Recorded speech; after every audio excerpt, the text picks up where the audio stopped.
Hey guys, welcome back to the channel.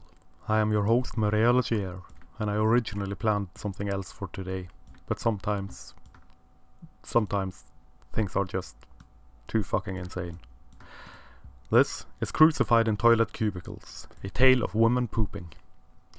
The New York Times, hallowed be their name, have seen fit to inform us that women poop and that women are ashamed to poop at work. This is astonishing information. I was previously unaware of this. I just assumed that women did nothing but fix their makeup and or gossip intimately with close friends whenever they went on one of their week-long trips to the bathroom.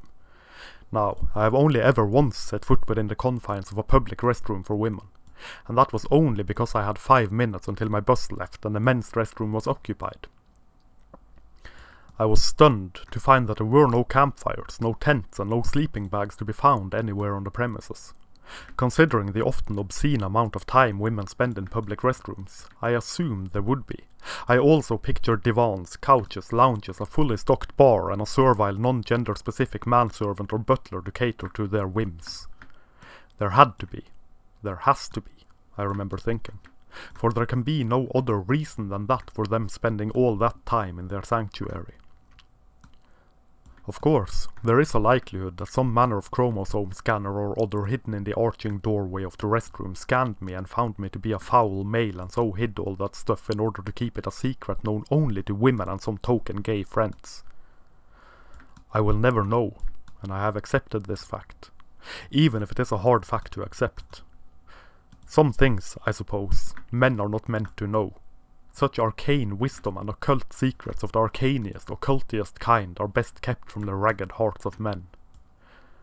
Esoteric knowledge aside, the fact remains that I stand flabbergasted, my worldview and entire life altered and damaged beyond repair by this sudden information.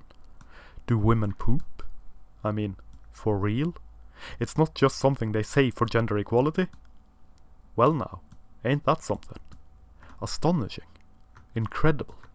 Damn near unbelievable, but there you have it. Of course, women not feeling all that comfortable with taking a shit at work is the fault of the patriarchy. As we all know, the patriarchy does have some of their goons and lower tier employees, which of course mean women, checking in on the bathroom stalls with some regularity to make sure and make certain that nothing untoward should happen in there. This includes pooping. Given, of course, that we of the patriarchy were previously unaware of the pooping of the female, we were led to believe that any odour lingering were the result of some male infiltrator, which would, of course, be absolutely horrifying. We of the patriarchy are very pleased to learn that this is not the case, despite this putting us at odds with our previously assumed state of omnipotence. We will take this up with Dave for marketing. But the sordid affair does not end there. Oh no. Not by a long shot. Would you believe it, but it turns out that women spend more time in their restrooms than men do in theirs, and that the lines to women's restrooms are longer than those for the men's restrooms. This is a terrible state of affairs, according to our much beloved yet unfortunately high-strung and neurotic whammons. Far be it from me, a small piece of the patriarchy pudding, to pass judgment on such an item on the agenda. It seems to me that the reason for the long lines to the women's restrooms are a simple one. Merely that women spend a long time in the restrooms. Now, as admitted previously, I assumed that these rooms were some luxurious resort, some hangout where women could withdraw, have a quick drink and a chat with some friends. I assumed this to be a space for women to relax without these horrible men manspreading and mansplaining in their vicinity. As recent information have told us, however, it becomes quite clear that much of the time spent in women's restrooms are spent pooping and covering up the tracks of said pooping. We would have furnished the restrooms with proper air conditioning and fans to remove any proof of pooping, I suppose, were it not for the fact that these terrible tools of the patriarchy have been deemed sexist and as such are an affront to the much beloved and yet hated women of the patriarchy. The question then remains, what can men do in order to make women spend less time in the restrooms or in line for the restrooms? For it is obvious, women having no agency of their own, that this is something that must be mended and remedied by the governing patriarchy. You know, I am supposed to be a writer, and a visual artist. At this point in my life, I was supposed to have published several novels, and collections of poetry. I should have made some manner of name for myself within the chaotic realm of art and writing. Those were my plans. I am 33 years old, goddammit. Not exactly old, not exactly young, just closing in on middle age. And I have to sit here and tell grown-ass goddamned fucking adult women that no one but them cares that they poop. I have to write this strange and twisted tale of woe and worry, telling adult women that the reason for them spending time in line for the fucking toilets are women spending more time on the fucking can than men do. That this is not the fault of men, but of women. I can't understand it. I really can't. You want to know what a feminist looks like? You take an adult woman, then you strip away all manner of agency, all manner of self-determination, any semblance of a personality, anything that resembles self-awareness, add a dash of daddy issues, a smidgen of thinly veiled misanthropy, a solid chunk of narcissism, and all the hysteria in the known universe. Then you are getting close. It is absurd, and it is ridiculous. Anything, any fucking thing, no matter how trite, how childish, how small and petty, how insignificant, has to be blown up and shown to the world as some horrible affront to womanhood, no matter if it is not a gendered issue. If women, in any way, shape or form, can be made to look as though they are suffering some hardship, it is held forth as supreme proof of some grand patriarchal conspiracy meant to shame them for something they themselves individually feel ashamed for doing. And it is not them that are the problem. No, no, no. They don't need to work on themselves. Heavens forbid! This is men's doing, and something men need to fix. Because women must never fix anything within themselves. Men must fix it. And men must look within themselves and see how they can make women feel less insecure about taking a shit in a restroom for women where no one but goddamned women would be to shame them for pooping. And yet, a woman needs a man like a fish needs a bicycle. In the holy name of Ares and various other assorted deities of chaos, corruption and madness, you want to be viewed as a strong and independent?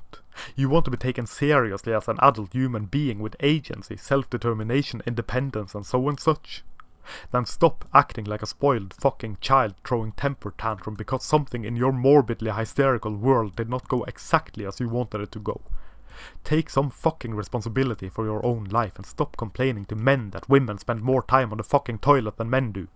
Just stop spending a bloody eternity on the toilet and everything shall be as you wish it to be.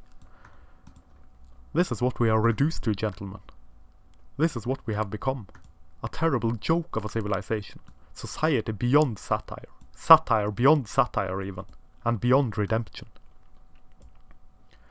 I would never, in my worst, anxious and neurotic, twisted and insomniac night terror fever dreams, believe that I would sit here now, a grown man writing a response to supposedly adult women complaining about pooping. Still, it is a fitting image of our day, I suppose, that our once functional and grand societies have devolved into nothing but a hedonistic, narcissistic poop and fart joke, filled with petty squabbles and personal tales of neuroticism and shame from women that are somehow the fault of men. I was going to write great works of art. My inspirations were Dostoevsky, Frank Herbert, Tolkien, George Orwell, John Steinbeck, Dante Alighieri, John Milton, Edgar Allan Poe, Hunter Thompson, Charles Bukowski and various other greats. A wide variety of influence and styles that would somehow be blended and melded and moulded in my mind into something of my own creative output. And I was going to illustrate these great sweeping epics of mine, or these short angry young man novels of mine myself, using my own art such as I knew to make it. With the ever-changing yet constantly static raw rebellion of rock and roll and punk as it once was running through my art, the one red thread of dyed yarn that would tie it all together in a conscious and coherent literary and artistic world. But now I am slowly drifting away from the angry young man. I am becoming a grumpy old man, pushed away from the joy of creating and the joy of fiction for bearing the knowledge deep within that the world, the real world, is stranger, more absurd and more surreal than any work of art, than any work of fiction could ever become. Dystopian novels are a thing of the past. Dystopian fiction is dead. Because we are living it. We are writing dystopian history. Falling deeper and deeper into the trappings of decadence and fall and collapse and tyranny. Not with a sudden fall, but with 1,000 small cuts to society collapse. I could have written such beauty, such fantastic fantasies. I could have moved an entire generation to tears with but a stroke of my pen, with a word chosen with the same amount of care and dedication, passion and love as a father placing a kiss upon the brow of his firstborn. But I have to sit here and write about women pooping. I have to sit here, I am compelled to sit here, and tell adult women that no one but themselves can fix the time they spend waiting in line for the toilet. And I am compelled, because ignoring these petty squabbles, allowing these minuscule problems to go unchallenged renders them untouchable, and that would be incredibly dangerous. Because were they not challenged, it would be swallowed hook, line and sinker as truth without a doubt. The petty tin-pot tyrants would be the ones that wrote history, would be the victors to whom goes the spoils. Even if I fear that this will happen regardless, at the very least I will go to my grave or to the gulags knowing that I did what little I could to challenge this. Even if that reduced a planned artistic career to writing articles about women pooping. Thank you very much for watching. Here follows an outro most befitting a video of this nature, a blatant attempt at virtual panhandling. Should you wish to support this channel, as well as my blog and any further endeavours this strange path will take me on, there are a few ways you can do that. The easiest would be to like, share and subscribe, as well as clicking the sometimes functional notification bell.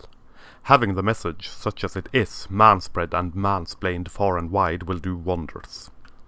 You could also support my rambling and barely contained insanity by buying my books, which are linked below. More books will be made available as time allows. I also have a Redbubble shop, linked below, where you can buy prints in various forms of some of the artwork presented in my videos. Or you can contact me through the contact form on my blog for original artwork, commissions or prints direct from the source, so to speak. Until next time, I am your humble bearded bard, Morea Legier, manspreading majestically beneath the steel sky of doom.